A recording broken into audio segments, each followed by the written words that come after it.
Quand un gars de la diaspora te porte plainte, tu pars voir l'enquêteur, tu lui dis qu'il n'a même pas la carte nationale d'identité. Le type qui vient là. Quand il arrive, et puis il a un peu d'argent, dès qu'il arrive, l'enquêteur, un inspecteur lui dit, assieds-toi d'abord par terre. Le gars dit, comment? Il dit, non, assieds-toi. Bon, s'il ne comprend pas ce qu'il faut faire, il va s'asseoir par terre. Voilà comment vous les traitez. Vous savez qu'ils n'ont pas les cartes nationales, des choses comme ça. Non, il faut revoir notre mentalité. Ces gars souffrent. Et vous voyez les cas qui sont évoqués. L'État doit d'abord lui-même leur donner des facilités. Je vais passer la parole à Pierre Blériot, sur ce même plateau, que ce soit au niveau des dénonciations que nous mettons sur la place publique ou même maintenant certains petits thèmes que nous avons par moment développés. Nous nous sommes rendus compte que la diaspora, celle camerounaise, est importante par un certain nombre de faits et même des réalisations à l'intérieur du pays, mais parfois c'est nous-mêmes Camerounais qui constituons un blocage face à cette diaspora. Votre regard lorsque nous parlons de la diaspora avec pour ancrage l'économie et le développement du pays? Non, je crois que pour une fois, l'expert Zamboa tapé poteau. Il va falloir que dans sa deuxième prise de parole, on n'a jamais vu quelqu'un qui demande avec autant de zèle. Ce sont les Camerounais vivant au Cameroun qui ont chassé la diaspora. Il n'est pas facile de traiter avec un Camerounais. Il faut être courageux, il faut avoir le cardio. Vous comprenez? Le niveau d'insouciance, de malhonnêteté de nos frères vivant au Cameroun a désespéré la diaspora. Avant d'être d'abord une diaspora organisée, il y a une diaspora au niveau des familles. Quand quelqu'un est parti, le premier réflexe qu'il a, c'est de tendre la main à ses frères. Mais il commence avec les moyens qu'il a. Parce qu'il n'y a pas un Eldorado là-bas. Que dès que tu arrives, tu trouves un sac d'argent, on dit voici ta part. Ça c'est pour les gens qui viennent de Yaoundé. Non. Et nous n'avons pas la patience souvent de leur permettre, parce que dans les statistiques, plus de 80% des Camerounais, là nous parlons du Cameroun, hein, des Camerounais qui quittent le Cameroun pour les autres pays vont dans des conditions pas du tout régulières. On n'a que 20% des Camerounais qui vont dans les conditions régulières. Ça veut dire que les autres Camerounais mettent d'abord du temps pour essayer de régulariser leur vécu là-bas. Il faut commencer par là. Mais quand vous avez laissé un pays aussi pauvre que le Cameroun, ici vous êtes 13 dans votre famille. Quand un s'en va, tu dois payer le loyer de tes 12 frères, tu dois payer la scolarité de leurs 83 enfants, tu dois financer les deuils, les mariages, les enseignements. Parfait. Il suffoque un peu de temps. Accompagné donc de menaces, parce que ce sont tes parents qui disent que tu es déjà maudit si tu n'envoies pas ci ou ça. Parce que eux aussi ont donné l'impression que quand on est de l'autre côté, on a beaucoup d'argent. Non. Il faut, et puis il y a un problème institutionnel.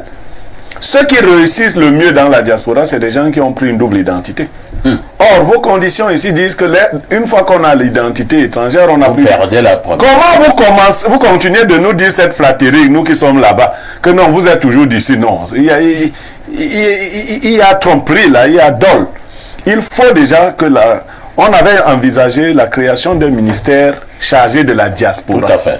Cela n'a pas encore été fait. Je crois que c'est dans la prochaine République qu'on aura ce genre de ministère chargé de la diaspora. Il faut qu'on valorise notre diaspora. La diaspora aide beaucoup de pays, surtout en Afrique de l'Ouest. Au Cameroun, nos mentalités sont réfractaires même à la mise en commun des énergies. Vous envoyez même de l'argent. Il y en a qui ont financé de gros projets, qui ont été plombés, si ce n'est pas par les institutions, mais par les familles. Le cadre de collaboration n'est pas sain. Il faut mettre sur pied un cadre sain pour la bonne collaboration. Très bien. Il faut que les Camerounais restés ici respectent le travail des autres. À moins que vous ayez des frères et sœurs qui font de la prostitution, parce qu'aujourd'hui la prostitution c'est dans les deux sens. Il y a des hommes il y a les bungonos. Hein, qui vont en mariage chez les hommes là-bas, pendant que cette forme-là, elle paye beaucoup plus. À moins que vous ayez donc des hommes qui se font marier là-bas par d'autres hommes. L'argent, c'est quelque chose qu'on gagne avec beaucoup de peine et il faut le respecter. L'argent, c'est quelque chose que l'on gagne avec beaucoup de peine et il faut le respecter. Alain Douc, nous devons commencer à respecter notre diaspora. Blériot l'a dit, bon nombre d'entre eux ont essayé des choses ici au pays. Certains ont réussi, d'autres ont été roulés, d'autres ont été frustrés, d'autres ont été piétinés et sont partis très en colère. En quoi et comment la diaspora peut aider le Cameroun? Moi, je vais la célébrer, cette diaspora. Pour moi, qui n'ai jamais quitté le pays à réellement parler et qui suis là et qui vit véritablement le martyre de ce que le pays peut produire sur l'âme. On sait les conditions dans lesquelles certains vont. Aujourd'hui, on célèbre certains d'entre eux. On célèbre aujourd'hui Ngannou, mais on sait des conditions, par exemple, dans lesquelles il est allé. Il sait, l'image d'un pays à qui, finalement, il ne doit pas grand-chose, si ce n'est d'être né ici. C'est très grave. Est-ce que vous savez que la diaspora camerounaise, nous sommes tellement intelligents que partout où nous nous retrouvons, on se distingue. Soit en bien, soit en mal. Mais on se distingue, je dis, toujours partout où on passe. Le Camerounais est présent. Sa sagacité, sa perspicacité se remarque, se distingue. Alors, vous allez remarquer un truc. La diaspora, c'est une puissance en réalité. Beaucoup savent l'utiliser à bon escient et catapulter le développement chez eux. Mais quand il y a d'abord une problématique de la volonté politique de valorisation de la diaspora qui se pose au Cameroun. Alors quand on en est déjà au point où, rien que pour aller de l'étranger et revenir dans son pays, le pays vous demande de requérir un visa, il y a un problème. Je ne vais pas vouloir rentrer chez moi et puis on me demande des autorisations. J'aurais l'impression que je ne suis pas chez moi. Et Blériot parlait tout à l'heure de la problématique justement de cette identité. Lorsque vous avez déjà acquis la double nationalité ou une autre nationalité, on vous dit que vous êtes déchu de la camerounaise, vous ne pouvez plus postuler à un certain type de magistère chez vous. Il y a un problème. Ça crée sur le plan mental une situation de frustration et un sentiment de rejet. Il faut qu'on le comprenne. On a connu une histoire, hein, je sens toutefois t'interrompre. Oui. Une histoire avec Didier Yango, oui. Qui avait à l'époque gagné l'élection du côté de la SOCAM. Ça fait des années, je me rappelle. Oui. Quelques semaines plus tard, le ministre de la Culture de l'époque, on a évoqué la avait quelque chose comme une est venu rappeler à Didier Yango qu'il avait une autre nationalité américaine, et que Didier Yango était américain. Eh oui. Et l'élection de Didier Yango a été annulée. Et vraiment, quand on te dit que quelqu'un qui a chanté Yomo se cache, quand on connaît qui est Didier Yango, beaucoup de temps dans Playa Music, on dit qu'il n'est plus. Oui, il n'est plus. Et il a perdu le poste. C'est de ça qu'il s'agit. Vous imaginez donc le type de frustration que ça crée. Bon nombre d'entre eux sont venus ici. Ils ont l'avantage de la science, de la technologie. On pourrait considérer, parce que c'est ce que d'autres font sur le plan de l'intelligence économique et de la géostratégie. Ils disent que leur diaspora va servir à glaner un certain type d'information, une certaine science qui va...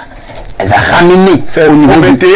Voilà, c'est comme ça que ça se passe. Ici, les gars ont cet avantage. Ils reviennent au niveau du pays. Ils ont appris ailleurs. Ils ont même démontré des choses ailleurs. Ils ont prouvé. Ils reviennent au pays natal et ils disent, bah, je suis là. Voilà ce que j'apporte dans mes valises. Est-ce qu'on peut faire ci ou ça? Vous arrivez et puis les gars qui sont là sur place se mettent à te dire, gars, ici, voilà comment ça se passe. Est-ce que tu as prévu une rétro-commission pour moi?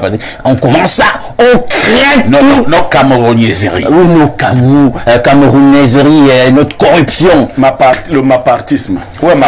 Chacun commence à demander sa part. On te dit que c'est comme ça que ça fonctionne. Si tu ne veux pas, bah, que tu laisses, que tu rentres où tu étais. D'ailleurs, est-ce qu'ils t'ont demandé de venir, ils peuvent faire sans toi.